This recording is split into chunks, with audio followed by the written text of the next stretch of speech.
Olá! Hoje a gente vai mergulhar um dos conceitos talvez mais centrais da psicanálise, a estrutura neurótica, do jeito que Sigmund Freud a concebeu. É uma ideia que, no fundo, ajuda a gente a entender a arquitetura da nossa própria mente e a origem de muitas das nossas angústias. Para a gente começar, vamos pensar numa coisa que, de um jeito ou de outro, todo mundo já sentiu. De onde vem aquela ansiedade que parece que surge do nada? Ou aquela culpa insistente que não desgruda? Ou até medos que a nossa própria razão não consegue explicar? Pois é, a teoria de Freud sobre a neurose oferece uma perspectiva fascinante para essas questões. Então aqui está o ponto central da coisa. Para Freud, a neurose não é uma doença no sentido médico. É, na verdade, a consequência de uma batalha que acontece dentro de todos nós. É uma luta, sabe, entre um desejo que a gente nem ousa admitir e uma força interna, uma lei que proíbe esse desejo. Para a gente desvendar essa ideia, vamos seguir um mapinha aqui de 5 passos. Primeiro, a gente vai entender a natureza desse conflito. Depois, o mecanismo principal que sustenta tudo isso, o recalque. Aí, a gente vai conhecer os personagens dessa batalha, o id, o ego e o superego. Vamos ver como os sintomas aparecem e, por fim, qual é o caminho que o tratamento psicanalítico propõe. Bora lá? Vamos mergulhar no coração dessa ideia. O ponto de partida é que a estrutura neurótica, ela toda se baseia num conflito constante. E olha que importante, isso não é visto como uma falha, sabe, ou um defeito, mas como uma parte fundamental da nossa vida psíquica.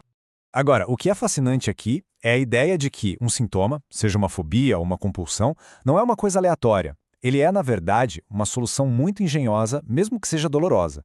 É tipo um acordo, sabe? Um acordo que a mente faz para conseguir expressar um pouquinho daquele desejo proibido e, ao mesmo tempo, manter ele sob controle. E isso nos leva direto para o mecanismo central que permite tudo isso acontecer, o recalque. É a principal operação de defesa que sustenta toda a estrutura neurótica.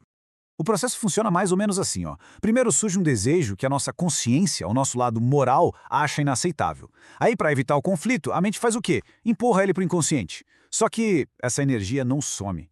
Imagina só você tentando afundar uma bola de praia na água. Não adianta, né? Ela vai subir em outro lugar de um jeito totalmente inesperado. Esse é o retorno disfarçado. E como é que esse material recalcado volta? Ele se manifesta de várias formas no nosso dia a dia. Desde sintomas bem óbvios, tipo uma fobia, até os sonhos que a gente tem à noite. E sabe aquele momento que você troca um nome sem querer ou quebra alguma coisa por acidente? Esses pequenos deslizes, os famosos atos falhos, também são vistos como janelas para esse conflito inconsciente. Mas onde é que essa batalha toda acontece? Freud nos deu um mapa da mente com 3 instâncias principais, que são o palco desse drama todo. Olha só que interessante. De um lado, a gente tem o id, que é pura pulsão, sabe? Funciona pelo princípio do prazer, que é tudo para ontem. Do outro lado, tem o supereu, que é a nossa consciência moral, as regras e proibições sociais que a gente internalizou. E ali no meio, tentando equilibrar os pratos, está o ego, que opera pelo princípio da realidade. A neurose, então, nasce justamente da tensão entre esses 3. O próprio Freud descreveu isso de uma forma genial.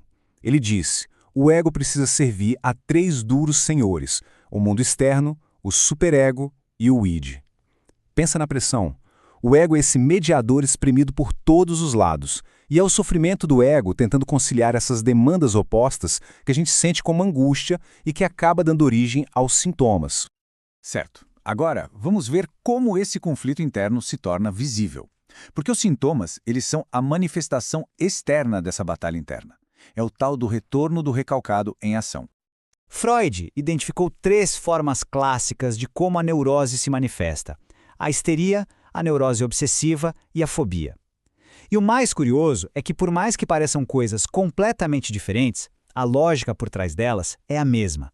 São, no fundo, soluções criativas para um conflito que está rolando lá dentro. Na histeria, a coisa é impressionante. A tensão do conflito fica tão insuportável que a mente encontra uma saída radical. Ela converte essa tensão num sintoma físico. Pensa numa dor, numa cegueira ou até numa paralisia que não tem nenhuma causa médica. A origem não é no corpo, é na psique. O corpo literalmente vira o palco desse drama. Já na neurose obsessiva, a batalha é outra. Ela acontece toda no campo do pensamento. A pessoa é atormentada por ideias que não saem da cabeça, as obsessões. E para se defender disso, ela cria rituais, ações repetitivas, as compulsões. É como se a mente estivesse o tempo todo em guerra com ela mesma, sabe? Usando um pensamento para tentar anular o outro numa luta que parece não ter fim. E na fobia? A mente encontra uma solução que é ao mesmo tempo brilhante e muito limitante. Ela pega toda aquela angústia difusa do conflito interno e desloca para algo concreto no mundo lá fora. Pode ser uma aranha, um elevador, um lugar fechado. O que acontece? O medo se torna controlável. Em tese, basta evitar aquele objeto para não sentir angústia. Ok, a gente já entendeu o conflito, o mecanismo, os sintomas.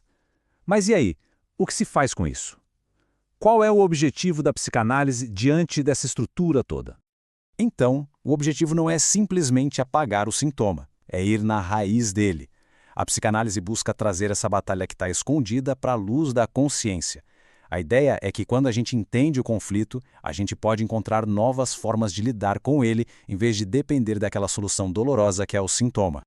E como isso é feito na prática? Bom, o analista ajuda a pessoa a interpretar os sonhos, os lapsos, os sintomas, sempre buscando levantar esse recalque. Outra ferramenta fundamental é a análise da transferência, que é basicamente o jeito como os nossos padrões de relacionamento se repetem ali, na relação com o próprio analista. O objetivo final é ajudar a pessoa a se responsabilizar pelos seus desejos de uma forma mais madura. E olha, tudo isso só é possível porque na neurose a pessoa mantém o contato com a realidade, o que serve de base para todo esse trabalho. Isso nos deixa com uma reflexão final que é bem profunda. A proposta da psicanálise é essa.